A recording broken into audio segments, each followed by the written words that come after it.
Olá, amados irmãos na fé e visitantes do canal, a paz salvífica de Yahushua. Shalom. Como viram no título, Jesus era feio? Yahushua era feio? Então temos na passagem do livro de Isaías, ou Yeshayahu, como está no hebraico moderno, no capítulo 53, um contexto sobre o servo sofredor, onde muitos cristãos, pastores, até dentro do judaísmo messiânico e nazareno, alguns acreditam que ali era a descrição de como o Messias, nosso Salvador, era durante a vida, o que é um erro de interpretação, uma exegese muito mal feita, porque sai totalmente do contexto do capítulo. Então vamos saber se ele era feio mesmo ou não. Alguns viram nos últimos vídeos que eu falei sobre a raça negra, sem focar no racismo que as pessoas fazem, mas para afirmar se os hebreus ou o próprio Salvador era negro, porque muitos estão dizendo isso por aí.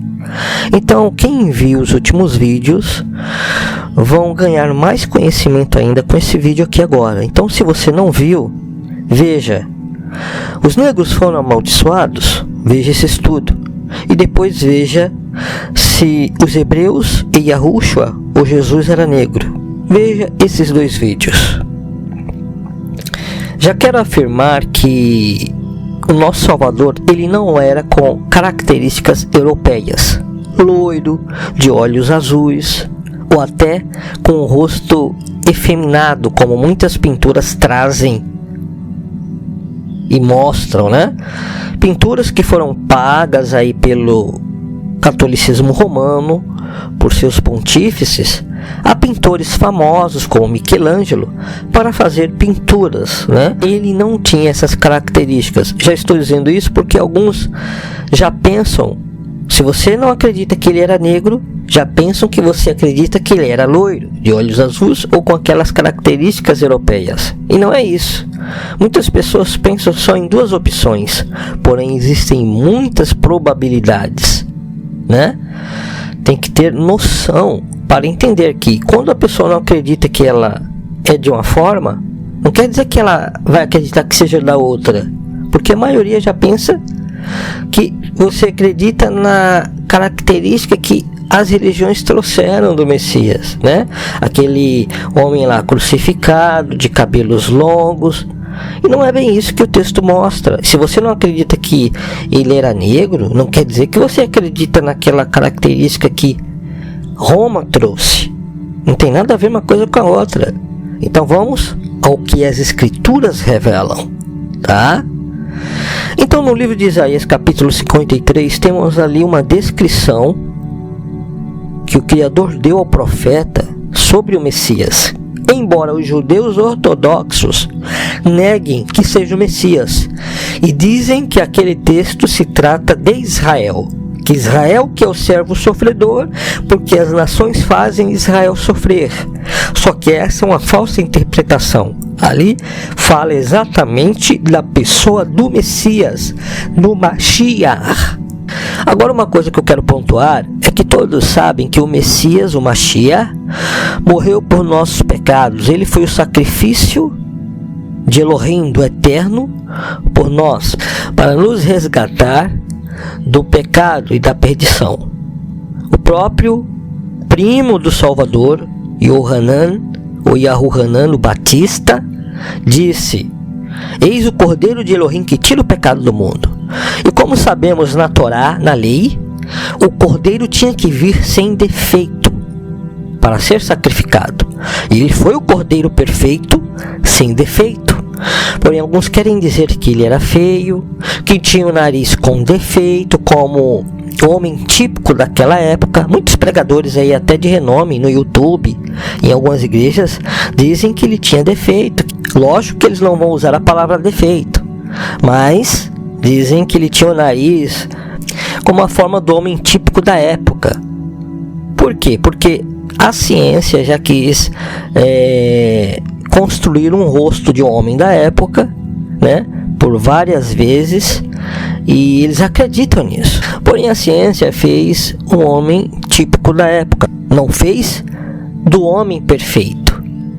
Então, é um erro de interpretação e as pessoas às vezes esquecem de outros contextos.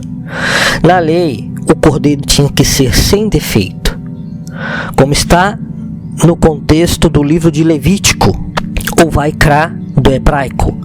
No capítulo 21, dos versículos 16 ao 24, temos aqui que nenhum homem ou sacerdote podia ter defeito. Ter defeito, assim, deformidade no seu corpo. Eu vou ler o versículo 18 somente para não prolongar muito a leitura. Mas veja o que está escrito: pois nenhum homem pode apresentar ofertas de alimento caso tenha algum defeito, seja cego, aleijado, com defeito na face ou corpo deformado. Ou seja, para você efetuar ofertas diretamente como sacerdote, você não poderia ter defeito nenhum no seu corpo, nos dentes, no nariz, nos olhos, em seus membros, nenhum defeito. Você tinha que ser perfeito, porque o Criador, o Altíssimo, quando ele fez o homem da terra, ele fez o homem sem defeito. Porém, depois que o homem pecou, o seu corpo mirrou e passou a ser corruptível, gerando filhos com carne corruptível e assim consequentemente vindos com defeitos. Por isso, para ser sacerdote e apresentar sacrifícios ao Criador, não podia ter defeito. Igualmente, o cordeiro que era sacrificado, que não tinha que ter defeito nenhum, porque se tivesse algum defeito na sua pata, no seu focinho, na sua lã, no seu pelo, ele já era descartado. Tinha que ser um cordeiro sem mancha, sem defeito. Consequentemente, o Mashiach foi sem defeito, foi sem mancha, foi sem falhas nenhuma. Então eu faço a pergunta novamente: ele era feio? Será que ele tinha o nariz como aqueles homens da época, achatado, ou o nariz meio grosso? Com certeza não, porque o Cordeiro de Elohim que tira o pecado do mundo não tinha nenhum defeito. Não é só no contexto espiritual de que ele nunca pecou, porque realmente ele jamais pecou. Porém, não é só no contexto espiritual, é no contexto físico e literal. A exemplo do cordeiro que era sacrificado, que não tinha defeito nenhum. O nosso Salvador, como homem, quando ele se fez carne e habitou entre nós, se esvaziou de sua glória que ele tinha na eternidade. Quando ele se fez carne e habitou entre nós, ele não tinha defeito no seu corpo nenhum. Ele foi um homem perfeito, tanto na forma física como espiritual. Porém, ele não era negro e nem europeu, não era loiro. Então veja o contexto do capítulo 21 de Levítico, ou Vaikra, dos versículos 16 ao 24. E vão saber que para servir no templo e ao Criador, nesta época da lei, a pessoa não tinha que ter defeito no seu corpo nenhum. A pessoa podia fazer outras práticas, mas não oferecer os sacrifícios. Então, como que o nosso Salvador, tendo defeito, cumpridor da lei, traria o sacrifício perfeito tendo defeito? Se ele tivesse defeito, ele não seria o sacrifício perfeito. Isso é uma questão até de lógica. Então estão errados aqueles que dizem que ele era feio. Ele era um homem perfeito. Porém, ele tinha a aparência de um homem comum, como ser humano, mas sem falhas nenhuma. Agora vamos ao capítulo em questão. Capítulo 53 do livro de Isaías. Eu estou lendo na versão de King James.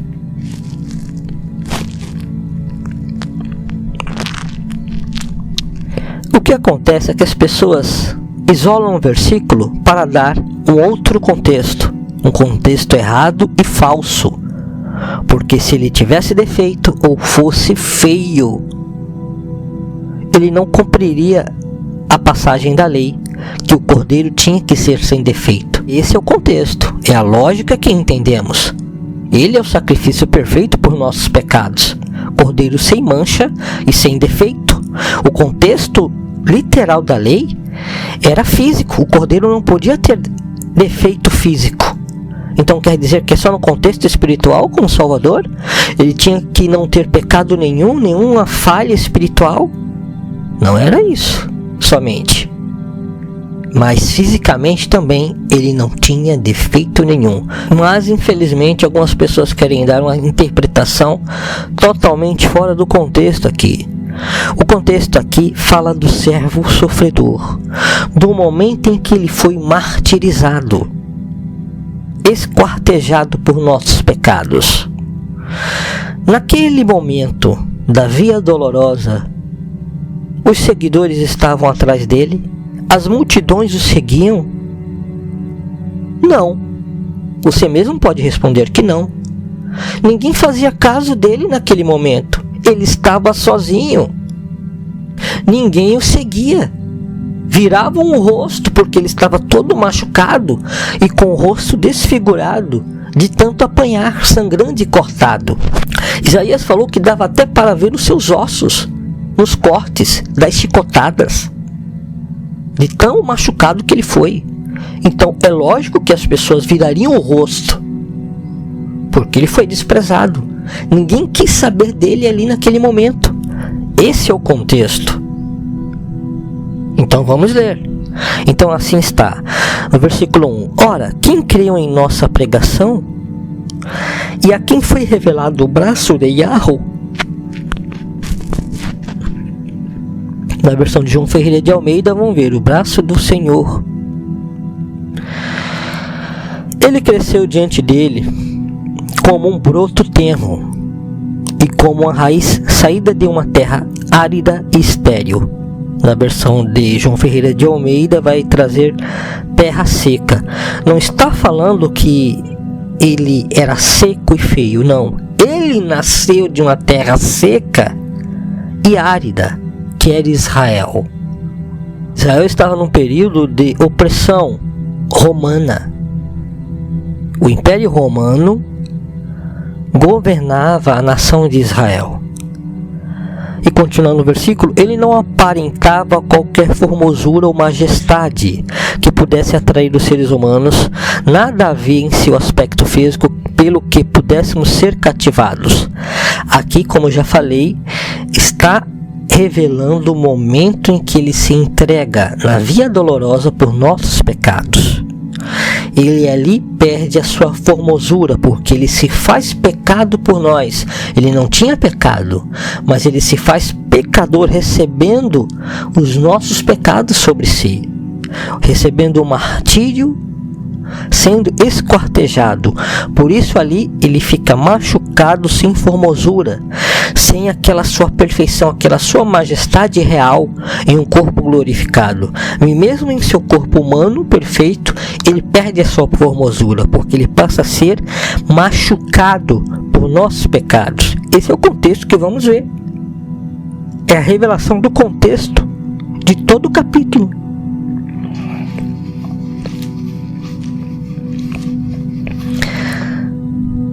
Quem que foi cativado ou ficou seguindo, bajulando o mestre? Porque existiam bajuladores que às vezes bajulava, mas não eram sinceros de coração. Tanto que naquele momento ninguém o seguiu, ninguém foi por ele ali. Ele estava sozinho, carregando os nossos pecados. E no versículo 3 temos: pelo contrário, foi desprezado e rejeitado pelos homens, viu como homem de dores. Está falando não da vida inteira dele, mas daquele momento, homem de dores. Você acha que o nosso Salvador viveu sentindo dores durante a vida em seu corpo? As dores que ele sentiu no corpo foi na via dolorosa, quando ele foi machucado, e não pela rejeição dos homens, porque ele só foi rejeitado pelos seus quando ele começou o seu ministério.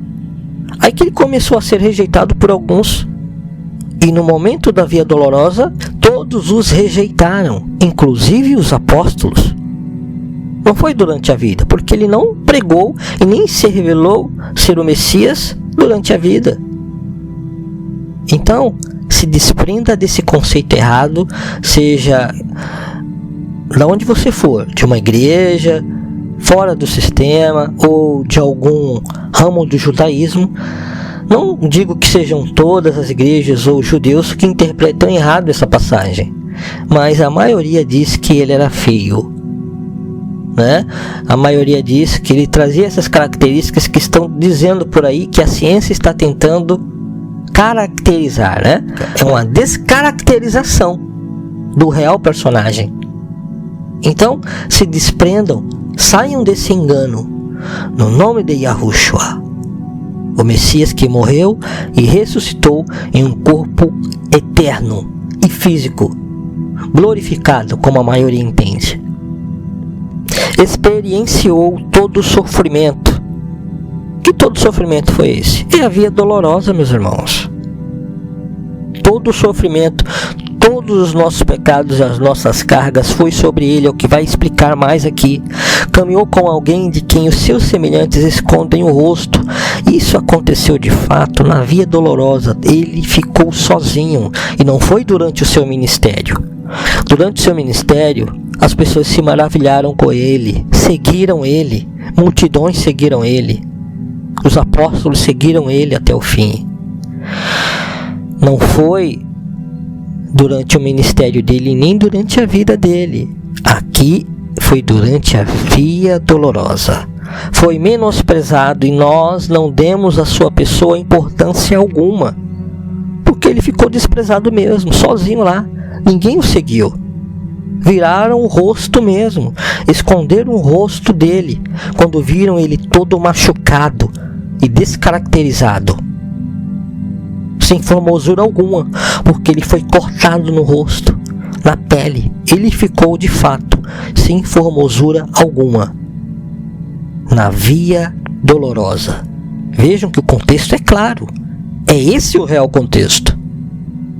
Não é que ele era feio e viveu cheio de dores durante uma vida. Não. Isso é mentira. Ele não tinha defeito algum. Esse é o contexto da lei, da Torá. Se ele tivesse defeito, como ele seria o cordeiro de Elohim que tira o pecado do mundo? Como ele seria o sacrifício perfeito? Então já estão colocando defeito nele, sendo que ele é o sacrifício perfeito. Se ele tinha os defeitos ou era feio, ele não era o sacrifício perfeito.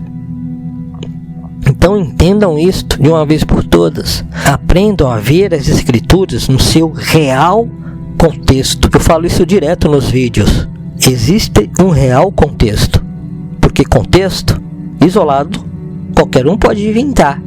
Mas existe um real contexto. E no versículo 4 temos: e no entanto suas dores eram as nossas próprias enfermidades que ele carregava em seu ser. O versículo 4 aqui, já no início, prova que está falando daquele momento, da via dolorosa, e não durante a sua vida. Não foi durante a sua vida, e nem quando ele iniciou o nosso ministério, que ele tomou sobre si os nossos pecados. Correto? É o que está escrito nos evangelhos. Ninguém sabe nem o que ele fez durante a sua vida. Temos poucos dados e registros do que aconteceu durante a vida dele. Mas sabemos sim o que ele fez durante o seu ministério. E também não foi durante o seu ministério que ele tomou as nossas dores, mas na via dolorosa.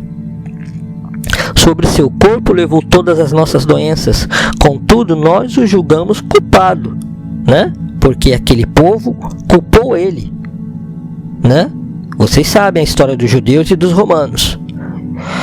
Nós o julgamos culpado e castigado por Deus, por Elohim, pela mão de Elohim, ferido e torturado, porque o Eterno quis, né, que ele fizesse essa obra, que ele sofresse por nós para nos salvar. Mas de fato ele foi traspassado por causa das nossas próprias culpas e transgressões. Foi esmagado por conta das nossas iniquidades. O castigo que nos propiciou a paz, a Shalom, caiu todo sobre ele, e mediante suas feridas fomos curados. Então vejam que é o momento que ele fica realmente sem formosura, machucado. As pessoas viram o rosto, ninguém acompanha ele até o final. Depois, quando ele já está lá no madeiro, que aparece Maria e João, né? Miriam e Yohanan, lá no final. Mas durante a via dolorosa ele ficou sozinho. Os apóstolos todos fugiram. Em verdade, todos nós, tal como ovelhas perdidas, andamos errantes. Cada ser humano tomou seu próprio caminho, e Yahweh fez cair sobre ele a iniquidade de todos nós. Quando foi que isso aconteceu? No martírio dele. Então vejam que esse que é o real contexto, meus irmãos. Não é que ele era feio. Ele era o mais perfeito de dentre todos os homens. Ele foi e é, e será a majestade, porque ele é a majestade. Você acha que possa existir rostos no céu ou na terra mais perfeitos que o dele? Porque se você pensa assim, você está errado. Como pode o soberano Criador ter pessoas ou seres celestiais com o rosto mais perfeito que o dele? Não tem lógica nenhuma. Ele é soberano. Ele que está acima de tudo e abaixo de nada. Então, é um erro de interpretação.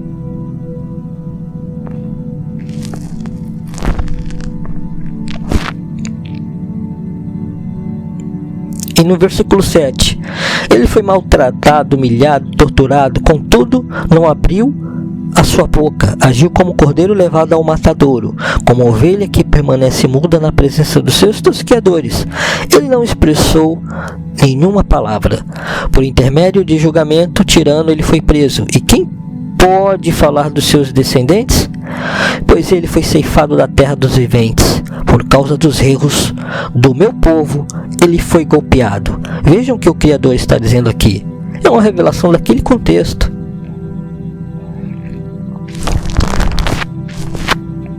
Da missão que ele veio realizar, ser cordeiro perfeito por nossos pecados. Deram-lhe uma sepultura com os ímpios e ficou com o rico na sua morte, porque José de Arimateia, né, era um homem, bem dizer, rico naquele tempo, e forneceu ali o túmulo, né, que nunca tinha sido usado para colocar o corpo do mestre. Embora jamais tivesse cometido injustiça, nem houvesse qualquer engano ou inverdade em sua boca, contudo foi do propósito de Yahweh torturá-lo e fazê-lo passar por toda a dor. Embora o Senhor, embora o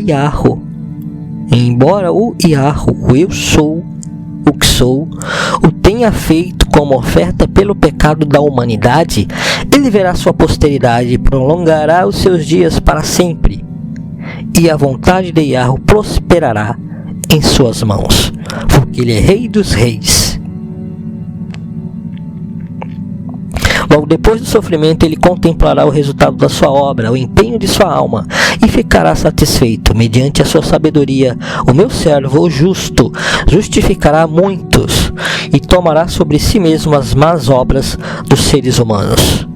Vejam que todo o capítulo é falando daquele momento que ele toma sobre si, que ele se entrega por nossos pecados, porque os nossos pecados só foi sobre ele, porque ele não tinha pecado nenhum, ele não poderia morrer, mas ele se entregou. Então os nossos pecados, ele só é machucado, torturado, só podem fazer algum mal sobre ele quando ele se entrega na via dolorosa. Por isso que o Criador fala aqui no versículo 11, que ele, o seu servo, o meu servo, o justo, justificará muitos e tomará sobre si mesmo as más obras dos seres humanos, porque ele tomou sobre si. Então, meus irmãos, a interpretação dos judeus ortodoxos que dizem que é Israel não se encaixa em todo o capítulo, tá? É um engano dos rabinos, porque eles rejeitaram o nosso Salvador, eles rejeitaram o Messias, e os rabinos que ensinam isso, que é Israel, estão tentando forçar o texto fora do contexto. Esse próprio versículo 11 deixa sem sentido ser Israel, porque Israel não tem como tomar sobre si as más obras dos seres humanos e redimir os seres humanos. Israel como nação, ele não é o cordeiro perfeito que tira o pecado do mundo. Israel tem falhas. Então vejam que é um contexto errado essa interpretação que o servo sofredor é Israel e não o Messias, tá? Então também não caiam nesse engano. Ele não era feio e também o servo sofredor não é Israel.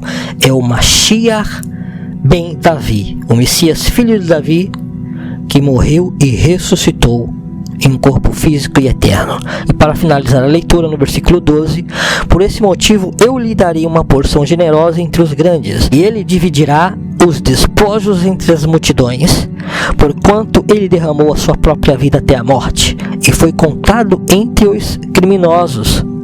Portanto, ele levou sobre si o pecado de muitos, e pelos transgressores intercedeu. Então temos aqui que realmente ele morreu entre os criminosos, né?